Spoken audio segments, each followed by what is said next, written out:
মানিকবাবু, আপনি জীবনে একজন নিষ্ঠাবান নেতা হিসেবে যে ইজ্জত সম্মান কামিয়েছিলেন তার সবকিছু জলাঞ্জলি দিতে হলো জিতেন্দ্র চৌধুরীর জন্য। রবিবার খয়েরপুর মণ্ডলের উদ্যোগে পল্লী মঙ্গল স্কুল মাঠে আয়োজিত জনসভায় প্রাক্তন মুখ্যমন্ত্রী মানিক সরকারের উদ্দেশ্যে এই কথা বলেন পশ্চিম ত্রিপুরা আসনের বিজেপি মনোনীত প্রার্থী বিপ্লব কুমার দেব। এদিন বিকেলে এক বাইক মিছিলের আয়োজন করা হয়। রেশন বাগান এলাকা থেকে শুরু হয় এই বাইক মিছিলটি পল্লী মঙ্গল স্কুল মাঠে গিয়ে শেষ হয়। সেখানে অনুষ্ঠিত হয় নির্বাচনী জনসভায় ভাষণ দিতে গিয়ে পশ্চিম আসনের বিজেপি প্রার্থী বিপ্লব কুমার দেব এই দিন কমিউনিস্টদের তীব্র সমালোচনা করেন। তিনি বলেন, কমিউনিস্টরা একসময় কংগ্রেসের বিরুদ্ধে লড়াই করত, স্লোগান দিত, কালো হাত ভেঙে দিন, গুড়িয়ে দিন। বর্তমানে সেই কালো হাতের সাথে হাত মিলিয়েছে কমিউনিস্টরা। তাদের কোনো নীতি আদর্শ নেই। কমিউনিস্ট নেতৃত্বদের মতো হীনমান্য মানসিকতা বিশ্বের মধ্যে আর কোনো নেতৃত্বের নেই।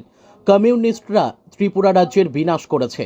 ত্রিপুরার মানুষ এইবারের লোকসভা নির্বাচনে কমিউনিস্টদের একটি ভোটও দেবে না।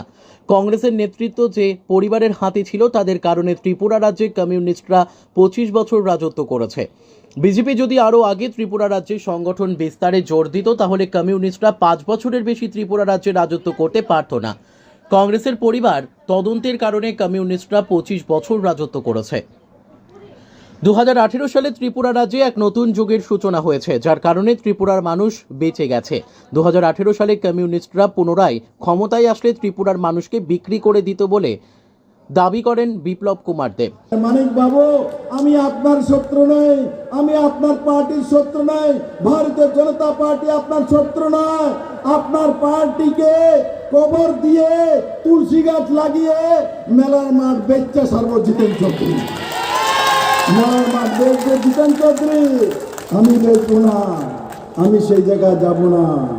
মানিক বাবু, আপনার যা ইজ্জত সম্মান আপনি কামিয়েছিলেন জীবনে, এক নিষ্ঠাবান নেতা হিসাবে সবকিছু জলাঞ্জলি দিতে হলো আপনার এই পার্টির জন্য, আপনার জিতেন চৌধুরীর জন্য। এদিনের নির্বাচনী জনসভা ও বাইক মিছিলে বিজেপি প্রার্থী বিপ্লব কুমার দেবের সাথে ছিলেন খয়েরপুরের বিধায়ক রতন চক্রবর্তী সহ অন্যান্য নেতৃত্বরা। জনসভা ও র্যালিতে এই দিন বিজেপি কর্মী সমর্থকদের উপস্থিতি ছিল লক্ষণীয়।